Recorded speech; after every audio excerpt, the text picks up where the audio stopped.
All right, you've got your speech written, your visual aids prepared. The next crucial task toward becoming a professional speaker is learning platform skills you'll have to master to become a first-class presenter.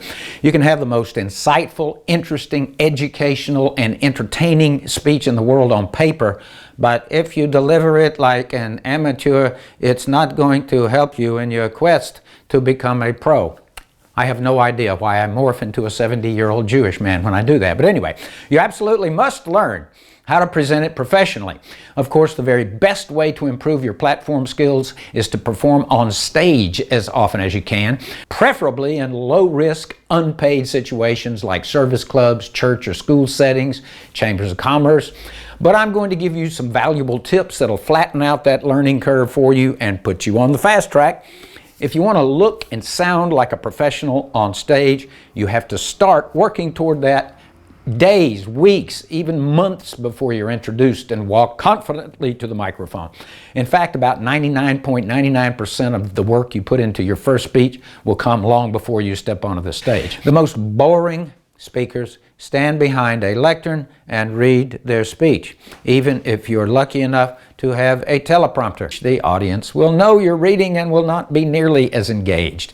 If you want to look professional and truly engage your audience, you'll absolutely have to memorize your entire speech. You're allowed to kind of cheat is to learn it well enough that you can use a bullet point list. Here's one I used recently to remember the custom material I wrote for a client, and I taped it to the front of a table, holding up the PowerPoint projector in front of the stage so I could easily see it from 15 feet away, and nobody knew I was looking at notes. If you memorize your speech or glance at a bullet point list, that lets you get out from behind the lectern, look directly at the audience, and walk around the stage so you're not just a talking head behind a box. As a professional speaker, you should know that the lectern is the thing you stand behind and put your notes on. The podium is the platform, the thing you're standing on, from the same root word as podiatrist, foot doctor. You might be saying, I could never memorize an hour-long speech word for word. Well, relax. Of course you can. And now I'm going to give you a couple of techniques that'll help you do just that. By the time I created my first keynote, I had spent many years as an actor, which required a lot of memorization. Stage actors routinely memorize as many lines as are in, say, Hamlet. A lot of people think they can memorize a passage by reading it over and over until it imprints itself in their minds. Personally, I think that method is the most ineffective and inefficient way to memorize anything because you're taking the coward's way out and avoiding the real work of memorizing. And here's how I do it. I call it learning blind, and it's really simple.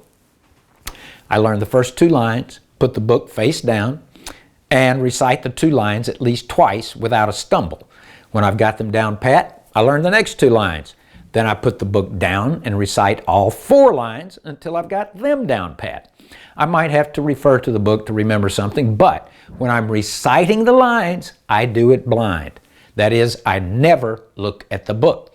When I know the lines pretty well, I make myself start over if I stumble even for an instant.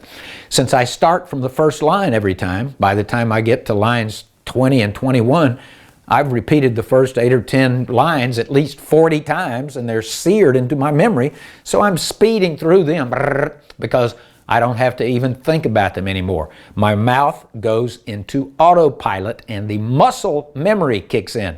If you're not familiar with muscle memory, it's when your body takes over for your brain after you've repeated an action so many times that it's automatic.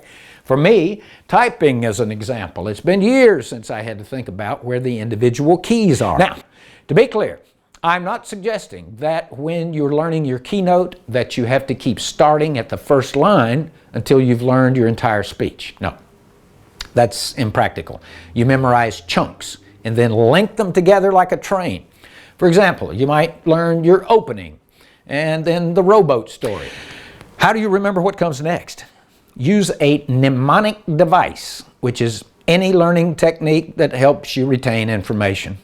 You know, the alphabet song, A, B, C, D, E, F, G. One technique I use to memorize what chunk comes next is to link the end of the previous chunk to the beginning of the next one. As a comedian, I perform sets that range anywhere from a little 5-minute TV appearance to an hour-long headlining show. Sometimes it's easy to find a good mnemonic, like at the end of my Cialis bit, I say, it's a wonder anybody buys that stuff after listening to all the side effects it can give you. The last one I do is consult a physician if you develop antlers. Well, it's easy to remember that antlers are bony things, and teeth are too, and that helps me remember that the next bit I want to do is my Novocaine nightmare story about when I had a crown put in and I got stopped by a cop on the way home and I had to explain why I had no control over my tongue. I just came from the dentist and my mouth is really numb. I had an event in San Francisco, and by the time I arrived from Louisville, I didn't need a cheat sheet because I had memorized the order of the flight, on the flight. It's a constructive use of my time, makes the flight go a lot faster. But you might say, Mac, why didn't you just use a cheat sheet and relax on the plane? My first tip for booking engagements in that session is going to be a fantastic speaker. A good speaker has a cheat sheet and discreetly glances at it to see what comes next. A fantastic speaker has the list memorized, so he or she not only can keep their eyes on the audience at all times, but can perform the jokes fluidly with no pauses, complete confidence. I chose the latter path because I want to be a fantastic speaker every time I take the stage. One of the things that can put you on the fast track when you're starting out as a speaker is to videotape yourself. And don't listen to the so-called experts who advise you not to watch yourself if it makes you nervous or anxious. Baloney. Always write your own introduction. Never let someone throw something together from what they found out about you online or wherever. That's suicide. Speakers like me who walk and talk and gesture and even do stunts pretty much have to have a lavalier microphone. You're being introduced. As you hear the introduction, start smiling. Your name is called. You summon all your energy and courage and confidence and positive thoughts and walk onto the stage. If you're actually nervous and frightened, now is the time to fake confidence and smile broadly at the audience, or what performers call a button or the big finish. Thank you for having me, and remember that falling on your face is still moving forward. Thank you. Well, I hope you enjoyed that and that it was helpful to you, but there's a whole lot more information where that came from. If you want to see the other 2/3 of the tips and recommendations I make on that very topic, just go to fasttrackprospeaking.com, and there is a treasure trove of information that'll help you get on the fast track to professional speaking.